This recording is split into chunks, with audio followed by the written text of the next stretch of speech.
السلام عليكم ورحمة الله وبركاته.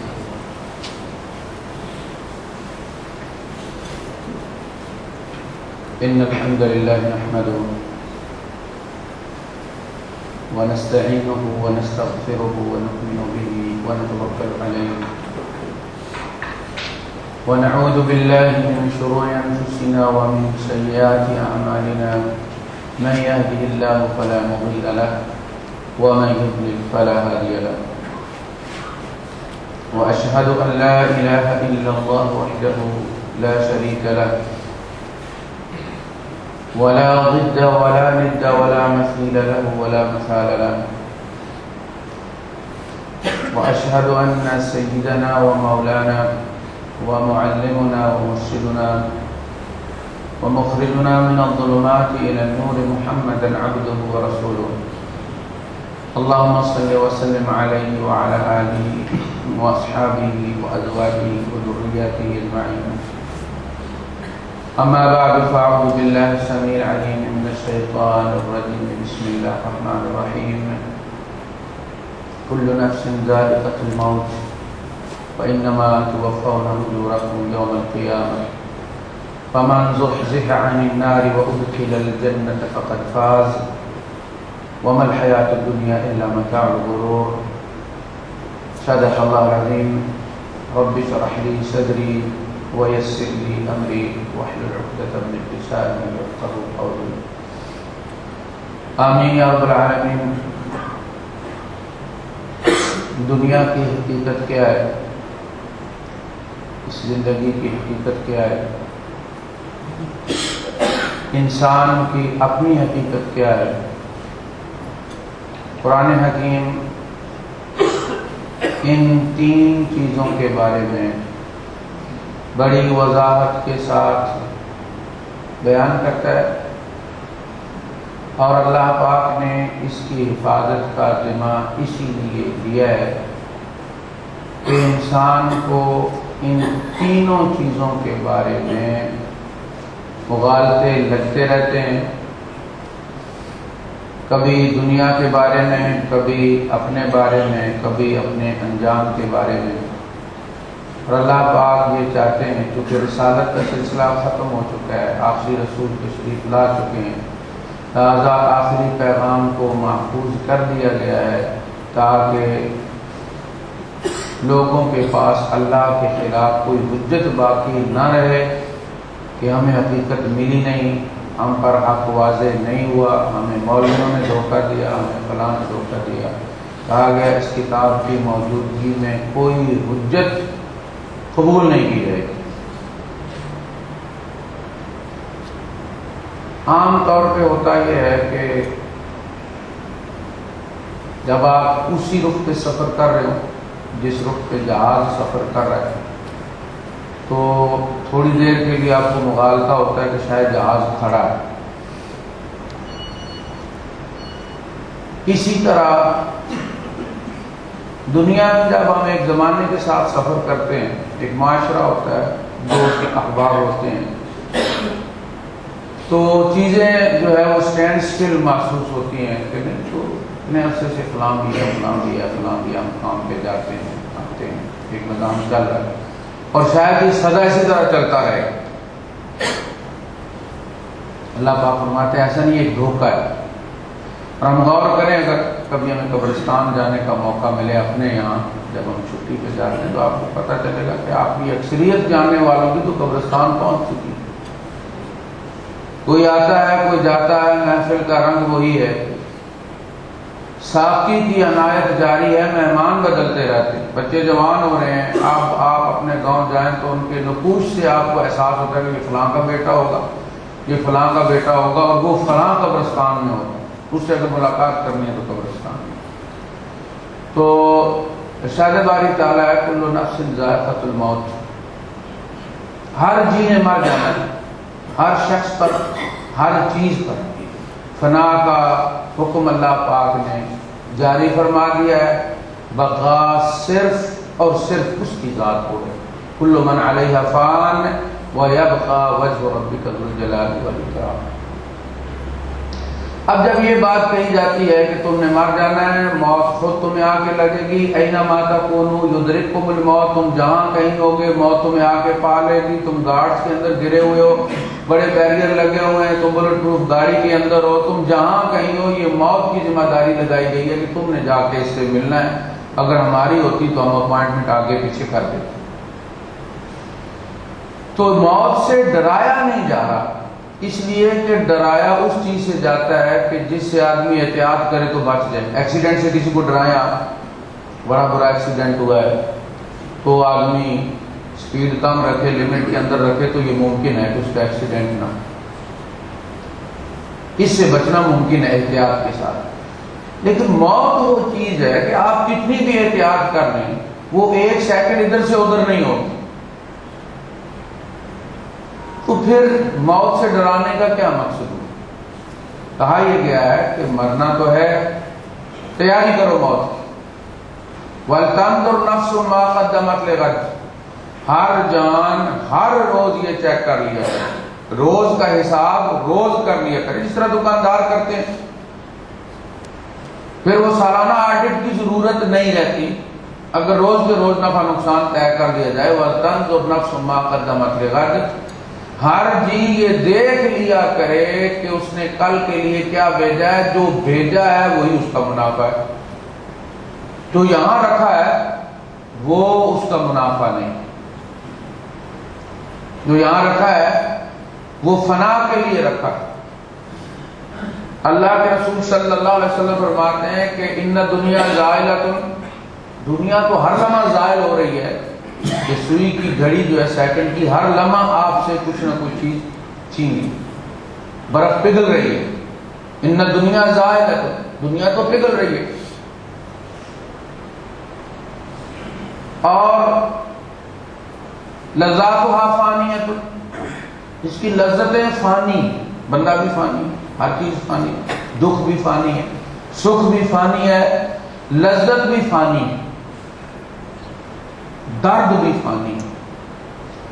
آپ ایک چیز کھاتے ہیں، بچہ پیدا ہوتا ہے، بڑا ہنگامہ ہوتا ہے کہ جی فلاں کے یہاں اولاد ہوئی ہے، بچہ ہوا ہے، پہلا بیٹا ہوا ہے، 4 دن کے بعد اسے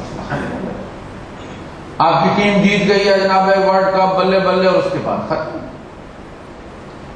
ہر لذت جس لمحے اپنی پیک پہ پہنچتی ہے اس کے بعد اس کی فنا شروع ہو جاتی ہے۔ وَلَذَّاتُهَا فَانِيَةٌ وَطَاعَتُهَا بَاقِيَةٌ، اس میں اللہ رسول کی جو اطاعت کرو گے وہ باقی رہے گی۔ حاصلها فوت، فرماتے ہیں کہ جو کچھ تم اس دنیا میں مشقت کر کے حاصل کرتے ہو وہ فوت ہے،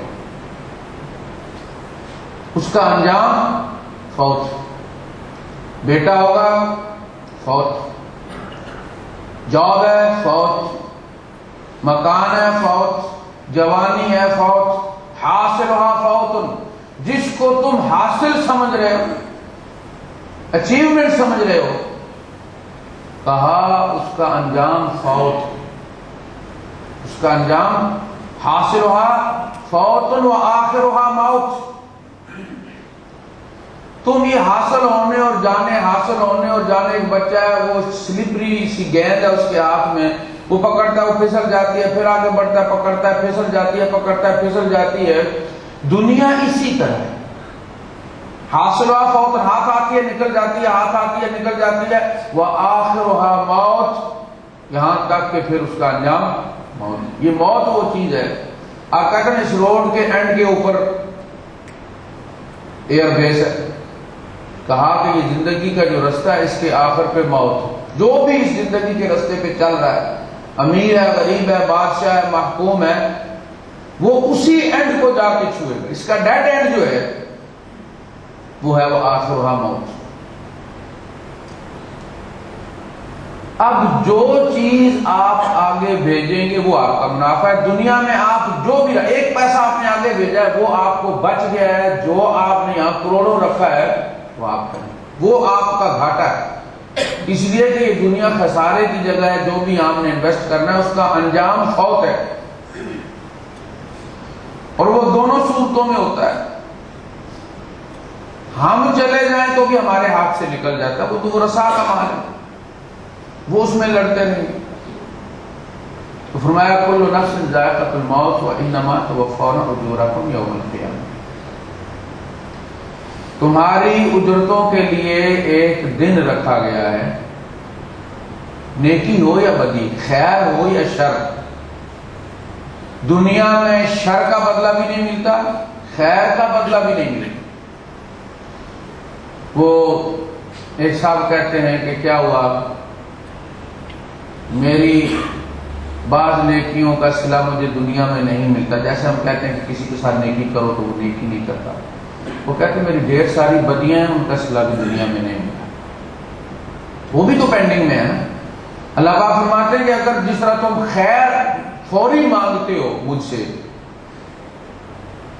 ایڑیاں رگڑ رگڑ کے کہ ہمیں خیر کا صلہ یہیں مل جائے، فرمایا اگر ہم شر کا، پھر تو ایک اصول طے ہو گیا نا کہ ٹھیک ہے اب تم جو ہے وہ شاری ہمارے ملازم نہیں ہو، تمہیں ڈیلی ویجز ہو، تمہیں روز کے روز چاہیے نا اجرت، تو پھر شر بھی تمہیں روز کے روز ملے گی۔ وَلَوْ يُؤَاخِذُ اللَّهُ النَّاسَ بِظُلْمِهِمْ مَا تَرَكَ عَلَى ظَهْرِهَا مِنْ دَابَّةٍ اللہ پاک لوگوں کو ان کے گناہوں پر اگر پکڑنا شروع کر دے دنیا میں، زمین پر چلنے والا کوئی نہ چھوڑے۔ فرمایا ان دونوں چیزوں کو ہم نے مؤخر کر کے رکھا ہوا ہے قیامت کے دن تک، تاکہ ہر جی کو اس کے کیے ہوئے کا پورا بدلہ ملے۔ دنیا میں اگر کسی کو کوئی صلہ دے بھی دیا جائے تو وہ پورا نہیں ہوگا۔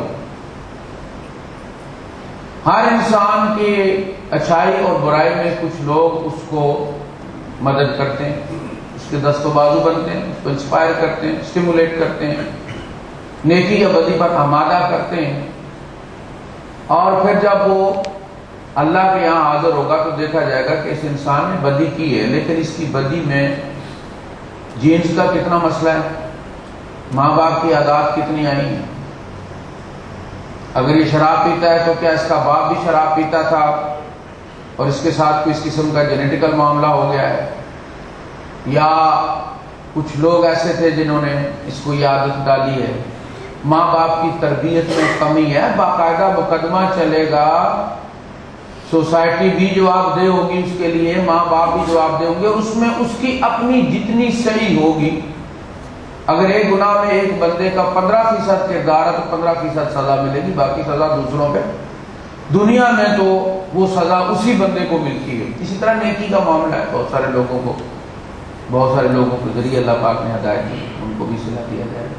وَإِنَّمَا تُوَفَّوْنَ أُجُورَكُمْ يَوْمَ الْقِيَامَةِ۔ اس کے بعد کامیابی کا ایک واضح معیار دیا گیا ہے کہ یہ معیار تمہاری نظروں سے اوجھل نہ ہو جائے۔ یہ بالکل آپ کے سامنے رہنا چاہیے۔ جس طرح جس بندے کی اسپیڈو میٹر کی سوئی خراب ہو تو نرا تجربہ کام نہیں آتا، بعض دفعہ وہ کیمرہ دیکھ کے جب رفتار کم کرتا ہے تو 120 اگر لوا تو بعض دفعہ 80 پہ بھی لے جاتا ہے، کیونکہ سامنے سوئی کوئی نہیں ہے، تجربے کی بنیاد پر وہ کام کر رہا ہے۔ قرآن حکیم انسان کو اس طرح نہیں چھوڑتا، ہر چیز کو واضح بالکل سامنے اس کے ڈیش بورڈ پہ رکھتا ہے، یہ چیزیں تمہارے سامنے رہنے چاہیے، اس لیے کہ دنیا فتنوں سے بری ہوئی ہے، یہاں قدم قدم پہ ایکسیڈنٹ ہو رہے ہیں، جنتی جہنمی بن رہے ہیں، جہنمی جنتی بن رہے ہیں۔ یمسی مومنا ویصبح کافرا، شام کو مومن ہوگا صبح کافر ہوگا، ویصبح مؤمنا ویمسی کافرا، صبح مومن ہوگا شام کو کافر ہو جائے گا۔ یہ قرآن حکیم تمہارا نصب العین ہونا چاہیے۔ نصب العین کا مطلب یہ ہے وہ چیز جس پہ نظر ٹکی ہوئی۔ فرمایا فمن زحزح عن النار وادخل الجنة فقد فاز، جو آگ سے بچا لیا گیا اور جنت میں داخل کر دیا گیا وہ جیت گیا۔ تو ہار اور جیت کا اعلان قیامت کے دن ہونا ہے۔ دنیا ہار اور جیت کی جگہ نہیں ہے، یہ دارالعمل ہے، یہاں تو ریس ہے، رکاوٹوں والی ریس ہے۔ آپ کو بیریئرز کے اوپر سے بھی جانا ہے اور یہ بیریئرز اونچے ہوتے رہتے ہیں، جو سکل زیادہ ہوتی ہے، آپ کو پتہ ہے جو وہ ماہر ہوتے جاتے ہیں، اونچا جمپ لگانے والے ریکارڈ قائم کرنے کے لیے وہ بیریئر اونچا ہوتا رہتا ہے۔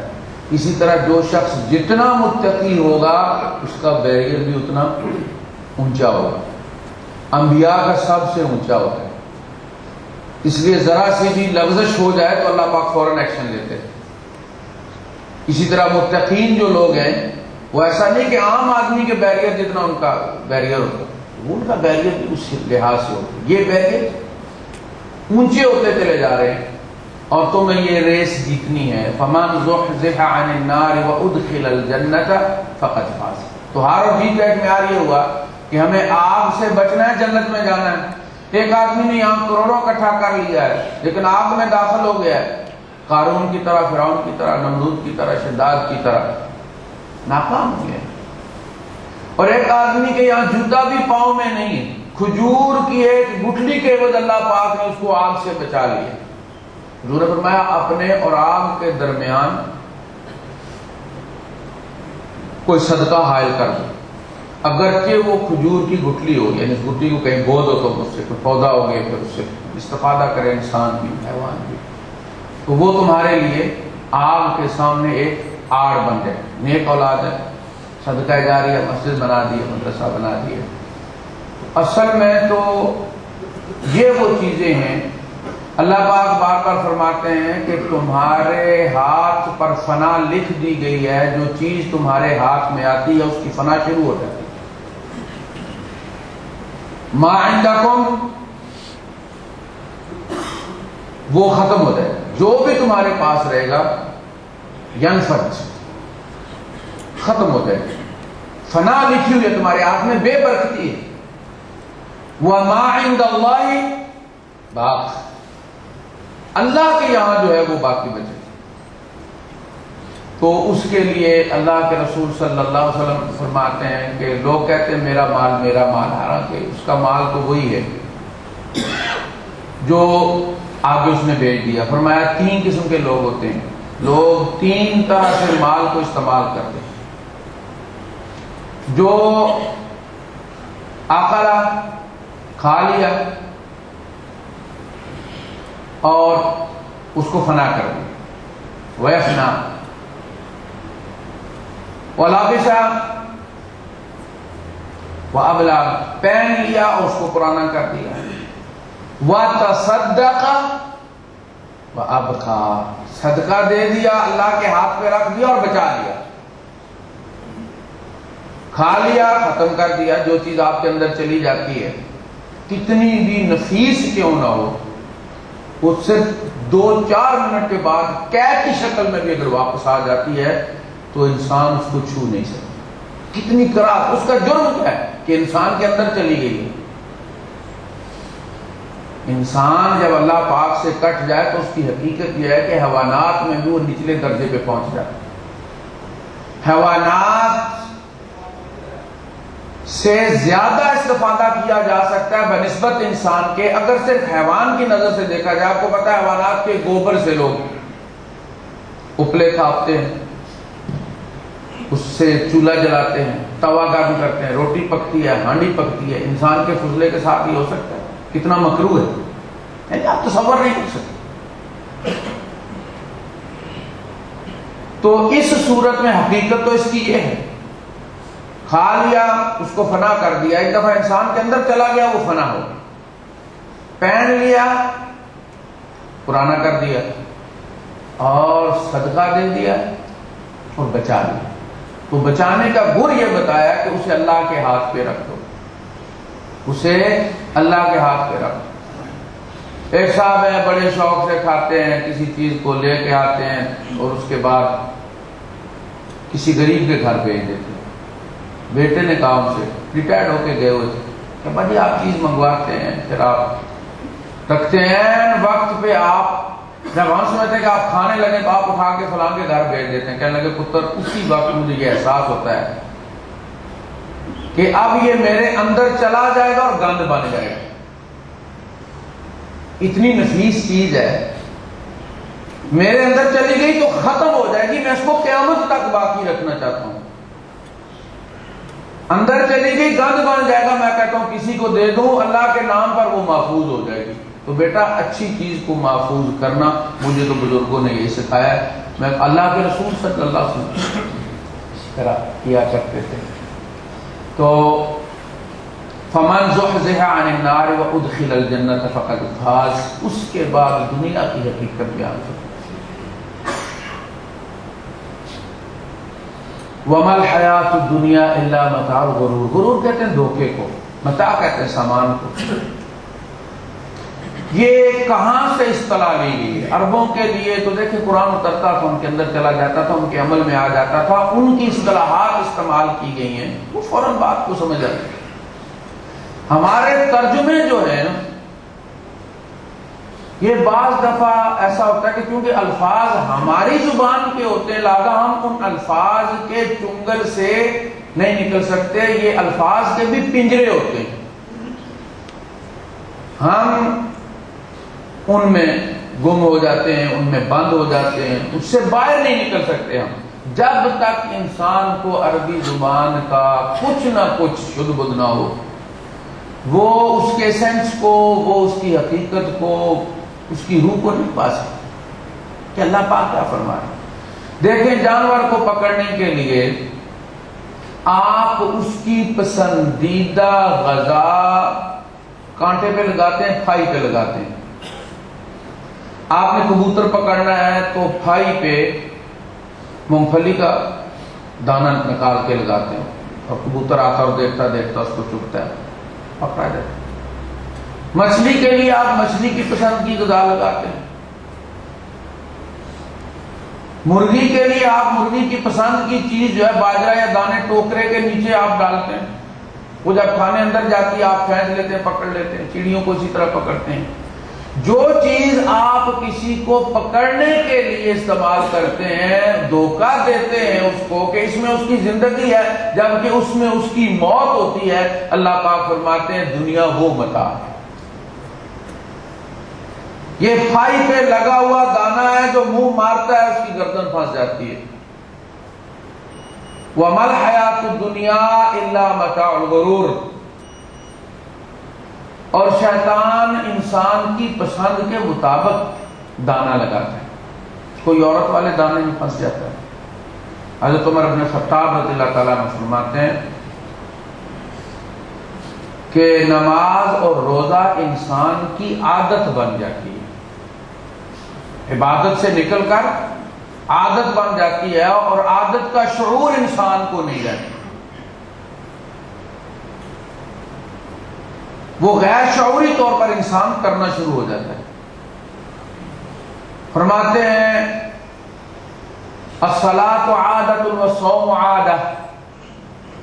بہت سارے لوگ ایسے ہیں کہ نماز ان کی عادت بن گئی ہوتی ہے، روزہ ان پر عادت بن گئی. وَدِينُ الْمَرْءِ یعرف باثنتین. اور انسان کے دین کا اندازہ دو چیزوں سے لگایا جا سکتا ہے، نماز اور روزے سے نہیں لگایا جا سکتا. المرأة والمال. عورت اور مال، ان سے انسان کے دین کا پتہ چلتا ہے کہ اس کی ڈیپتھ کتنی ہے، دین کی گرفت کتنی ہے اس پر. وہ جسے کہا کہ ایمان مجھے روکے ہے تو کھینچے ہے مجھے کفر. دین میں کشش نہیں ہے، کشش کفر کے اندر ہے. دین کا کام بریک لگانا ہے. دیکھیں جو چیز آپ کو نظر آ رہی ہے کشش تو اس میں ہوتی ہے نا. ایک عورت آپ دیکھ رہے ہیں، ایک عورت کا صرف آپ کے پاس یولا ہے، وہ جس کو دیکھ رہا ہے آدمی وہ تو اس کشش تو اس کے اندر ہے. زُيِّنَ لِلنَّاسِ حُبُّ الشَّهَوَاتِ مِنَ النِّسَاءِ وَالْبَنِينَ وَالْقَنَاطِيرِ الْمُقَنطَرَةِ مِنَ الذَّهَبِ وَالْفِضَّةِ وَالْخَيْلِ الْمُسَوَّمَةِ وَالْأَنْعَامِ وَالْحَرْثِ. یہ چیزیں انسان کے دل میں فوراً کھب جاتی ہیں کیونکہ سامنے ہوتی ہیں. آخرت وعدوں کا نام ہے، وعدے کی بنسبت جو چیز. لہذا دین بریک کا کام کرتا ہے، ایمان بریک کا کام کرتا ہے اور کشش کفر میں ہوتی ہے. تو وہ کہتا ہے کہ ایمان مجھے روکے ہے تو کھینچے ہے مجھے کفر. کعبہ میرے پیچھے ہے، کلیسا میرے آگے. کعبے کا کام بندے کو برائی سے روکنا ہے، بریک لگانی. کلیسا کھینچتا ہے، کفر کھینچتا ہے انسان.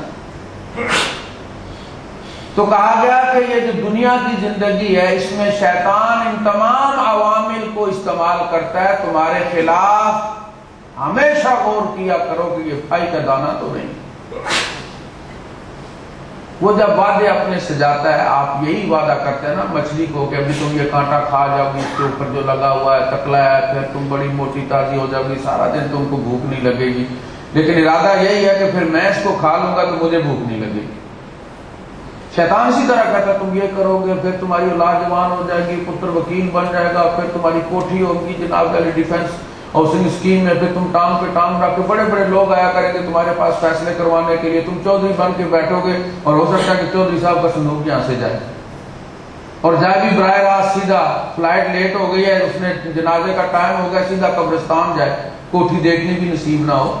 یہ شیطان جو ہے یہ مختلف چیزیں استعمال کرتا ہے اور بندے کی کمزوری کو وہ جانتا ہے کہ اس بندے کو کس طرح میں نے مارنا ہے. دیکھیں شیطان نے زمین و آسمان کے چپے چپے پر سجدے کیے. اللہ کو آپ کو معلوم تھا کہ یہ سجدے مجھے نہیں کیے جا رہے، یہ کرسی کو کیے جا رہے ہیں. کرتا ایسے. روایات میں آتا ہے کہ سینکڑوں سال اس بندے نے حاملین عرش جو ملائکہ ہیں ان کو یہ درس دیتا رہا. پھر ساتھ میں آسمان والوں کو، چھٹے آسمان والوں کو، یہ خطیب الملائکہ مشہور ہے، فرشتوں سے خطاب کرنے والا. جب اللہ پاک کی عظمت بیان کیا کرتا تو فرشتے غش کھا کے گر پڑتے. اللہ پاک کو اس کی کمزوری معلوم تھی کہ کرسی اس کی کمزوری ہے. جب اس کے امتحان کا وقت آیا سجدے کرتا رہا. اللہ پاک نے فرمایا جی میں نے زمین میں ایک جگہ باقی بچتی تھی، ویکینسی تھی خلیفہ والی، میں نے پر کر دیا. اس نے کہا پھر سجدہ میں نے بھی نہ کیا. اس کی کمزوری کرسی تھی، اس لیے اس نے کہا فَبِمَا أَغْوَيْتَنِي، تو نے جس ویک پوائنٹ سے کام لے کر مجھے اصلاح دیا ہے، مجھے ایکسپوز کر دیا ہے تو نے، میں قسم کھا کے کہتا ہوں میں اسی طرح ان انسانوں کے بھی کمزور جو ان کے پوائنٹس ہیں، کمزوریاں، میں ان سے کھیلوں. فَبِمَا أَغْوَيْتَنِي، حالانکہ اللہ پاک نے یہ فرمایا تھا کہ میں نے زمین میں ایک خلیفہ جو ہے وہ بنا دیا ہے، میں کمال بھیجوں گا، وہ نافذ کروائے گا. تو چونکہ وہ 2 نمبر ہونا چاہتا تھا، وہ وائسرائے بننا چاہتا تھا، میں نے اتنی قربانیاں دی ہیں تو اللہ کی خاطر تو اس نے دی نہیں تھی. کتنے سالوں کے بعد اللہ پاک نے اس کو آزمایا ہے. اسی طرح اگر اللہ پاک ہم کو آزمانے لگ جائے تو ہم سب کے جو کمزوریاں ہیں اللہ پاک کے علم میں موجود ہیں. جس دن کوئی انسان اپنے ایمان پر زیادہ، اپنے تقوی پر زیادہ بھروسہ کر لیتا ہے کہ میں تو اپنے تقوی کی بنیاد پر بچا ہوا ہوں، اب میرے اوپر شریعت لاگو ہونا کوئی ضروری نہیں. شریعت تو ان کے لیے جن کا ایمان کمزور ہے، نظر پلید ہے، دل گندا ہے، لہٰذا ان پر یہ پردے کی کمزوریاں جو ہے وہ پابندیاں ہونی چاہیے. میں تو بڑا بزرگ آدمی ہوں، مجھ سے جو ہے وہ کسی نے کیا پردہ کرنا ہے اور مجھ سے پردے کی ضرورت کیا ہے. اس دن وہ اس کا شکار ہوگا. لہذا ہمیں حقیقت یہ بتائی گئی ہے کہ دیکھو تمہارے اندر یہ تمہارے ویک، یہ جو ہے نا زُیِّنَ لِلنَّاسِ حُبُّ الشَّهَوَاتِ مِنَ النِّسَاءِ، یہ ہمارے کمزور پہلو ہیں. اللہ پاک ارشاد فرمایا کہ شیطان جب بھی تم کو پکڑے گا تمہاری ان میں سے کسی کمزوری کے ذریعے پکڑے گا. تم پہلے ہی مائل رہتے ہو اس طرف.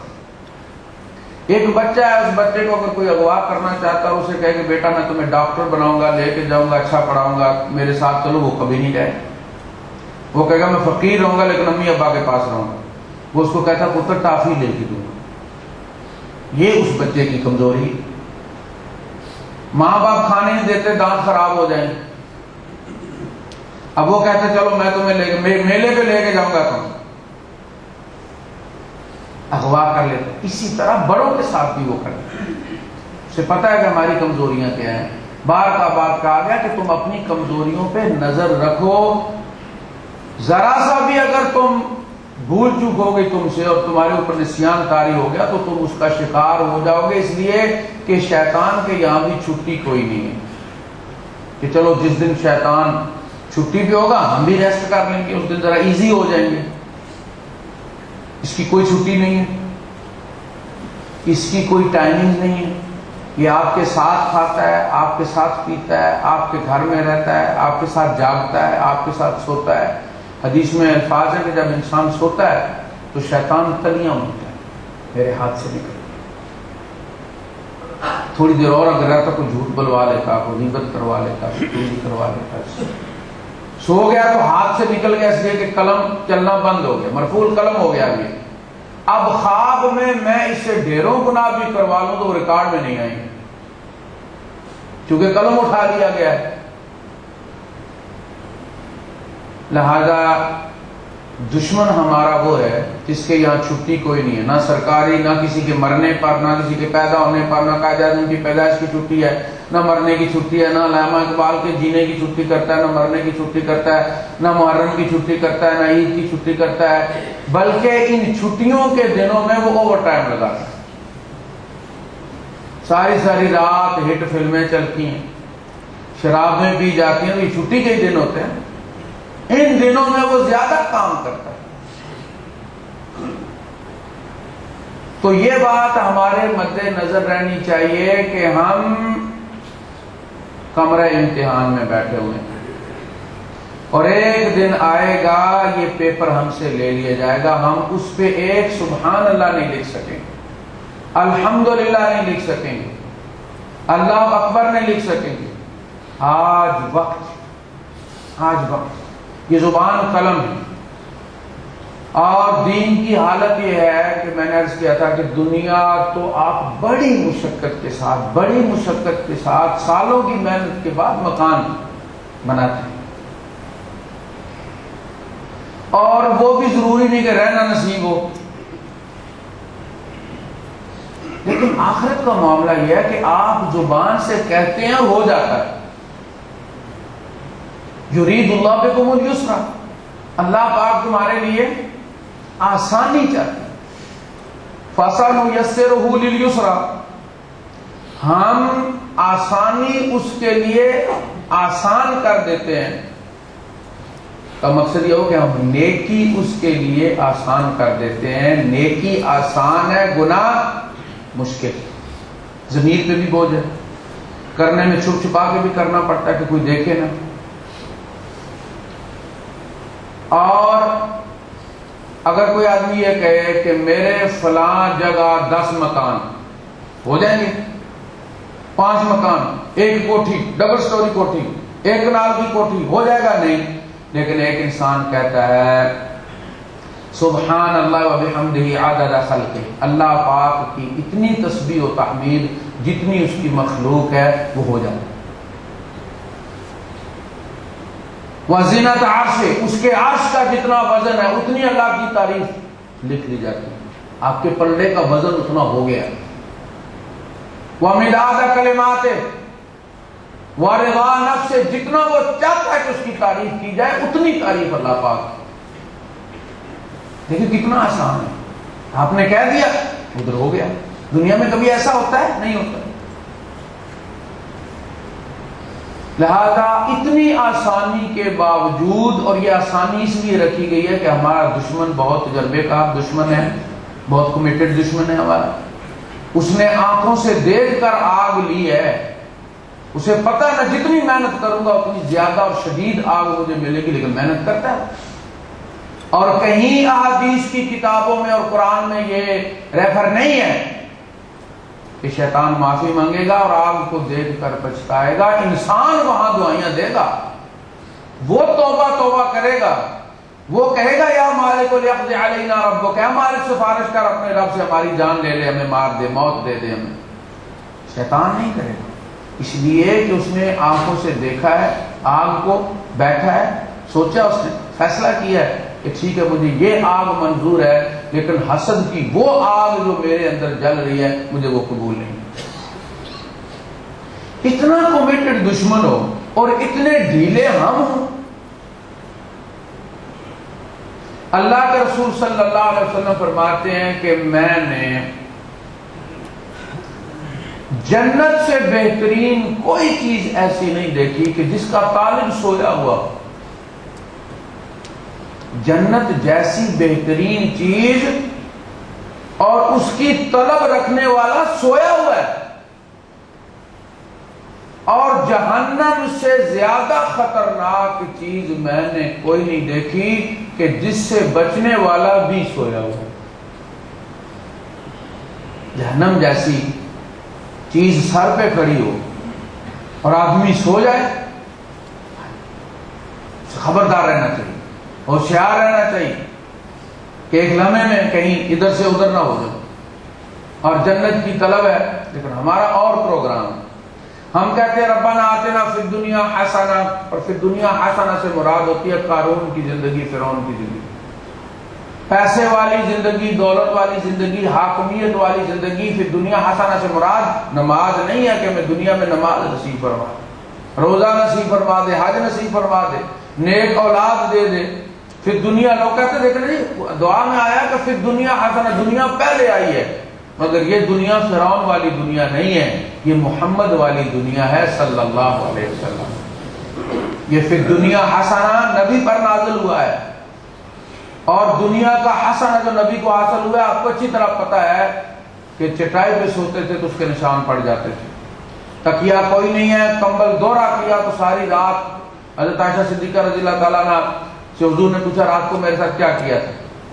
حضور میں نے کچھ نہیں کیا، میں نے ذرا کمبل دورہ کر دیا تھا، آپ کی باڈی اب بھاری ہو گئی ہے تو اتنے پتلے کمبل پہ آپ کو رات کو کیسے آپ کو نیند آتی ہوگی؟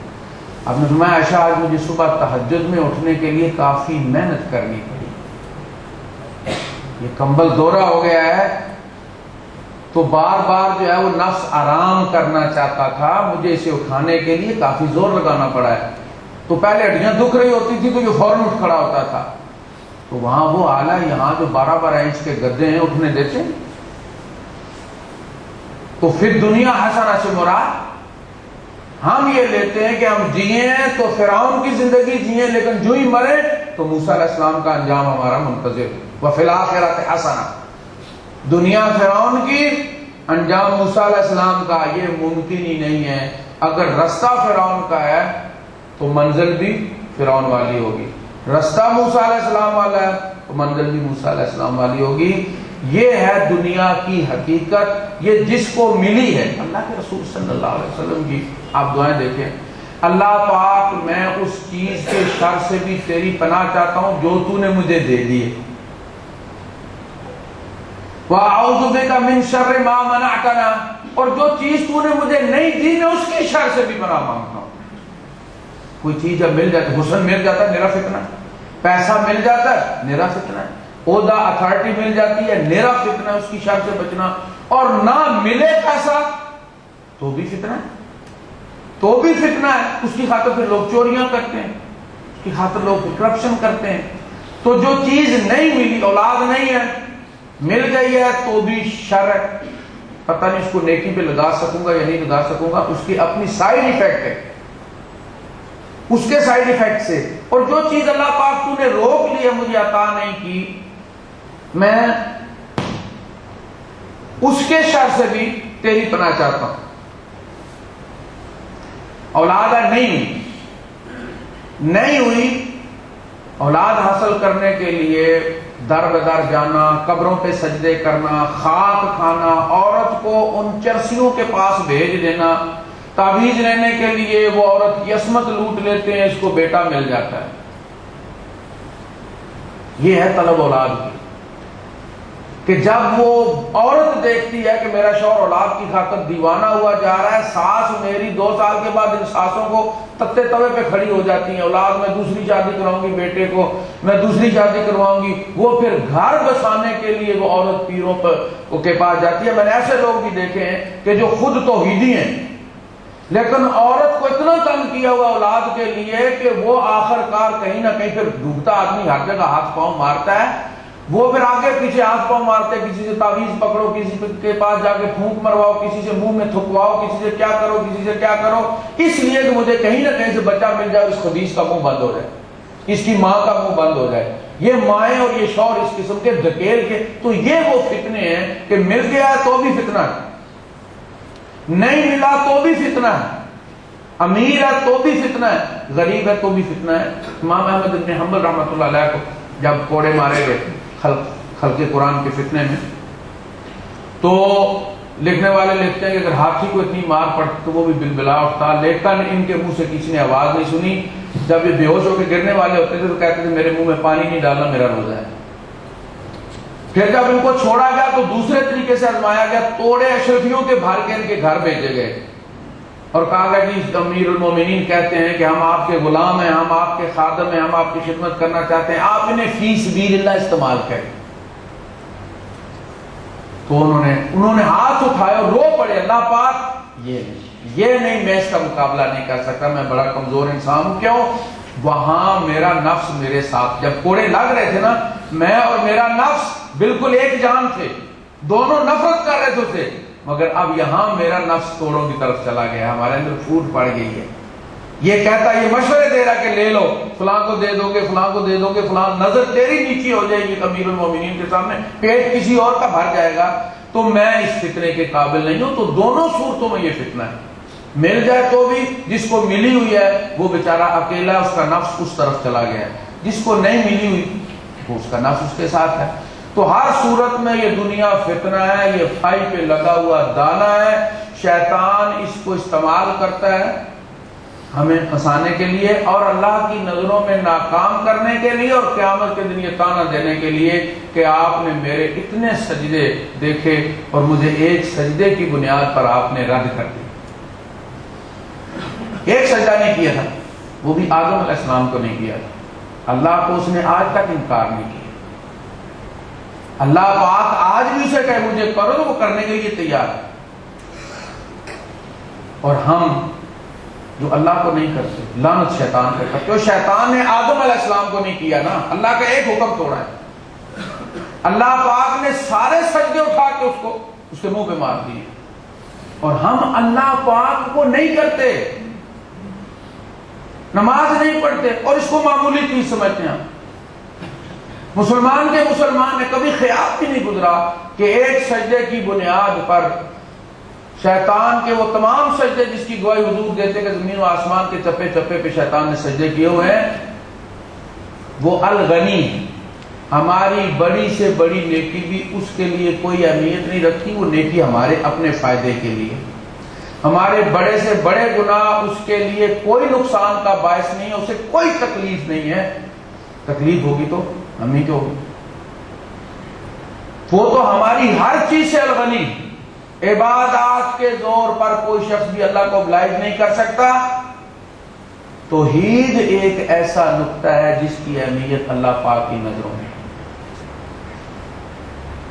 اللہ پاک ارشاد فرماتے ہیں نبیوں کا ذکر کرنے کے بعد وَلَوْ أَشْرَكُوا لَحَبِطَ عَنْهُمْ مَا كَانُوا يَعْمَلُونَ، یہ سارے نبی بھی اگر شرک کرتے تو میں سب کے یہ اعمال جو میں نے کوٹ کیے اتنی محنت کی میں اٹھا کر پھینک دوں۔ لَحَبِطَ عَنْهُمْ وَلَقَدْ أُوحِيَ إِلَيْكَ وَإِلَى الَّذِينَ مِنْ قَبْلِكَ لَئِنْ أَشْرَكْتَ لَيَحْبَطَنَّ عَمَلُكَ، اے نبی ہم آپ کی طرف بھی اور آپ سے پہلوں کی طرف بھی وہی کر چکے کہ اگر شرک کیا تم نے تو میں یہ سارے اعمال تمہارے حبط کر دوں۔ تو نیکی کی بنیاد پر کوئی شخص یہ سمجھے کہ جی میں اتنا بڑا نیک ہو گیا ہوں کہ اگر میرے منہ سے نکلے یہ جو بے تکلفی ہے اللہ پاک کے ساتھ، وہ الغنی۔ حضرت بلے شاہ فرماتے ہیں کی بھروسہ اس اشنائی دا ڈر لگتا ہے بے پرواہی کا، یعنی اللہ پاک تیرے ساتھ اتنے زیادہ کلوز ہونے کا آخر فائدہ کیا بھروسہ ہے ہمیں؟ وقت آتا ہے جب تو بے پرواہ ہو جاتا ہے۔ پھر انہوں نے کوٹ کیا ہے یحییٰ تیرا توحیدی بندہ تھا، اس نے کتنی تیری توحید بیان کی تھی، اور تو دیکھتا رہا اس کا سر کاٹ کے پلیٹ میں رکھ کے کنجری کے حوالے کر دیا۔ اللہ پاک زکریا تیرا کتنا کلوز آدمی تھا، آرے سے چیر دیا گیا، آرا دوسری طرف نکل گیا، تو نے پھر بھی مداخلت نہیں کی، اور ہر 2-4 بولوں کے بعد کہتے ہیں ڈر لگتا ہے بے پرواہی۔ رونگٹے کھڑے ہو جاتے ہیں کہ اللہ پاک بے پرواہ ہے، وہ الصمد ہے، وہ دیکھ رہا ہوتا ہے اور اس کے نبیوں کو چیرا جائے، مداخلت نہیں کرتا۔ تو کوئی آدمی اپنی عبادت کے زوم میں بے تکلف ہونے کی کوشش نہ کرے اللہ پاک کے ساتھ۔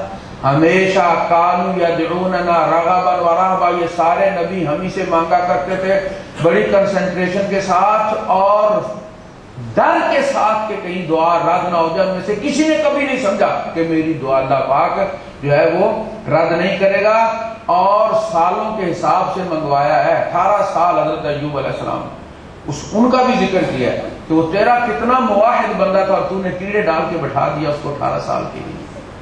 تیری بے پرواہی سے ڈر لگتا ہے۔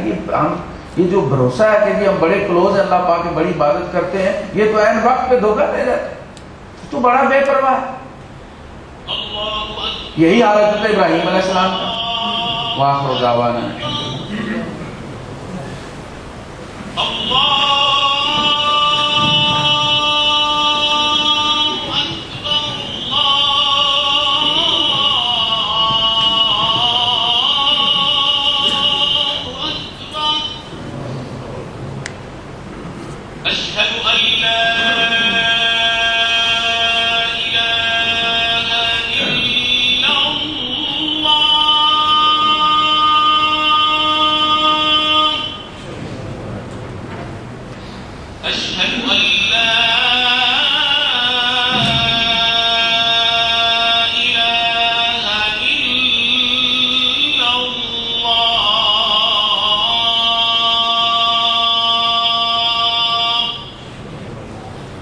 أشهد أن محمدا رسول الله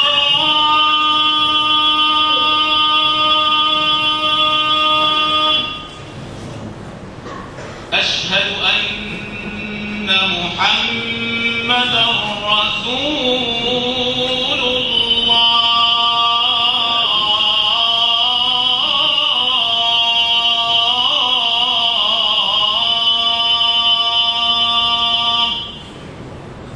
حي على الصلاة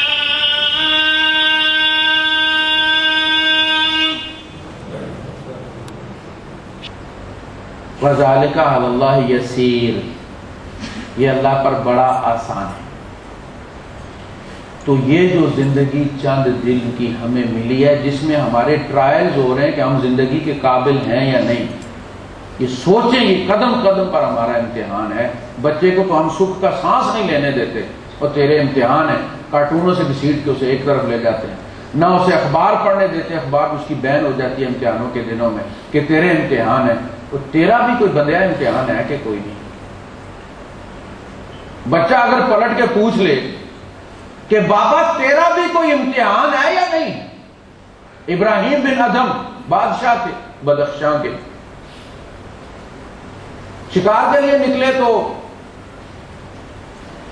یہ تو شکار کرتے تو ان کے لیے بستر تیار کیا جاتا تھا وہاں، تو لونڈی جو بستر تیار کرنے والی تھی 2-3 تہیں جمانے کے بعد پھول اوپر ڈالتی تھی پھر یہ آ کے، تو وہ چیک کرنے کے لیے کہ بستر کی فلیکسیبلٹی صحیح ہے، نرم صحیح ہے، وہ چیک کرنے کے لیے لیٹی تو نرم تھا، ہوا ٹھنڈی چل رہی تھی، سو گئی۔ ابراہیم بن ادھم آ گئے، دیکھا لونڈی بستر پر سوئی ہوئی ہے، انہوں نے چابک لے لیا، مار گئے، وہ چیختے رہے، مارتے رہے۔ تھوڑی دیر کے بعد اس نے ہنسنا شروع کر دیا، ہسٹیریا جیسے ہو جاتا ہے، کہہ لگانے لگی، تمہیں بڑا تعجب ہوا، کہا بھی تمہیں کیا ہوا؟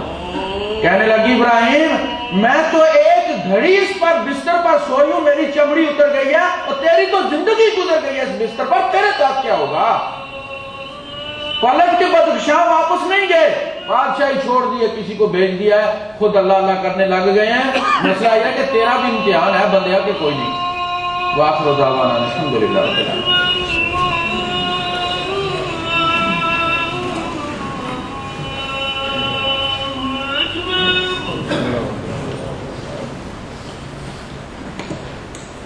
أشهد أن لا إله إلا الله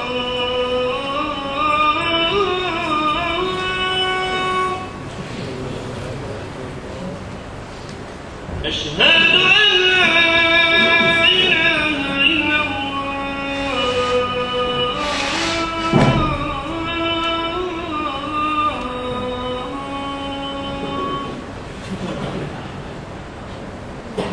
أشهد أن محمدا رسول الله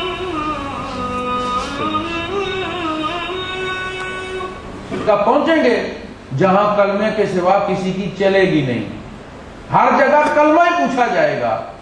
اب دیکھیں نا، لیبر والی وہ بلڈنگ میں کوئی نہیں جا سکتا ان کے دفتر میں، وہ کارڈ بنایا ہوا انہوں نے، جس کے پاس وہ کارڈ ہوگا وہ اندر جا سکتا ہے، اس کے بغیر چاہے اس نے 300 درہم کا 3 پیس سوٹ پہنا وہ کہتے برو۔ اسی طرح ایک جگہ وہ آئے گی، کلمے والا آگے جا سکے گا، بڑے سے بڑا بادشاہ دکھا دے گا پیچھے کارڈ ہے، شہادہ کارڈ موجود ہے، لا الہ الا اللہ محمد رسول اللہ موجود ہے، فضل اندر جا کے حساب کتاب ساری باتیں اندر جا کے ہوں گی، لیکن قبر میں یہی سب سے پہلے یہی تو طے ہوگا۔ قبر میں فتنۃ القبر جس کو حضور نے فرمایا ہے، ہو سکتا ہے دنیا نے اس کو حاجی نمازی کر کے اور اخبارات میں بڑے بڑے آرٹیکل آئے اس کے بارے میں، اور ٹی وی پہ بڑی سلائیڈیں چلی کہ بہت نیک آدمی ہے، لیکن قبر میں جا کے فیل ہو گئے۔ پاکستان میں 30 سال سروس کرنے والے ڈاکٹر یہاں آ کے ایویلویشن ٹیسٹ کے اندر فیل ہو جاتے ہیں۔ وہ جو نیا نکل کے آتا ہے کیونکہ تھیوریز اس کو یاد ہوتی ہیں، وہ اکثر جلدی پاس ہو جاتے ہیں 99%۔ وہ جو تجربے کار ہوتے ہیں لیڈی ریڈنگ اسپتال والے، وہ فیل ہو جاتے ہیں، ان کے پاس تجربہ آتا ہے، تھیوریز بھول چکے ہوتے ہیں۔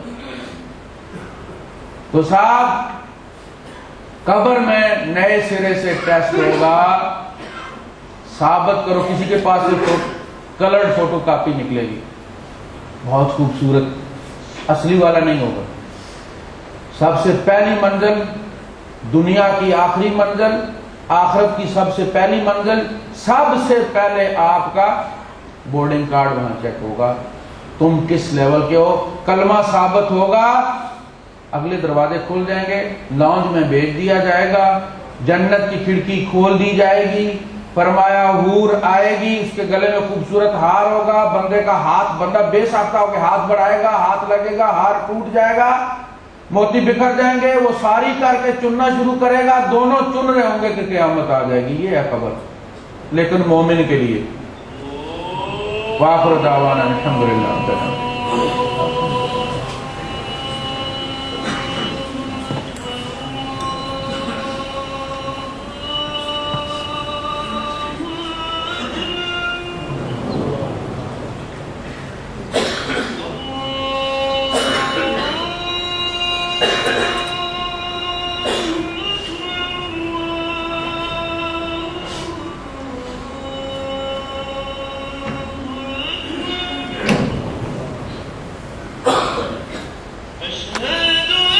اپنے گھر میں جمع کرتا ہے، اللہ پاک کو ہمیں جنت میں بھی اسی طرح جمع فرما دے، اللہ پاک ہم سے ہمارے عیب دور فرما دے، اللہ پاک ہمیں توحید پر قائم رہنے کی توفیق عطا فرما، اللہ پاک جو بیمار ہمیں شفا کاملہ عاجلہ نصیب فرما، اللہ پاک جو فوت ہو گئے ہیں تو ان کی مغفرت فرما دے، اکرم نزلهم ووسع مدخلهم ونقر قبورهم وابدلهم دارا خيرا من دارهم واهلا خيرا من اهلهم۔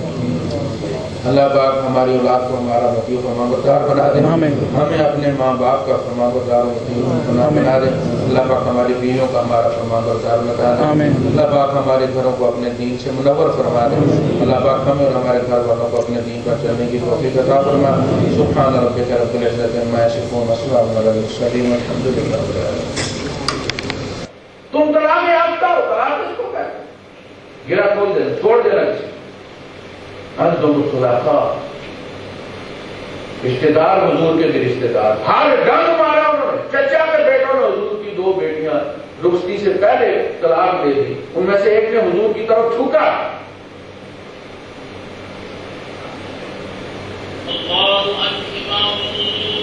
حضور نے سے بھی مانگا۔ وآخر دعوانا الحمدللہ رب العالمین۔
حي على الصلاة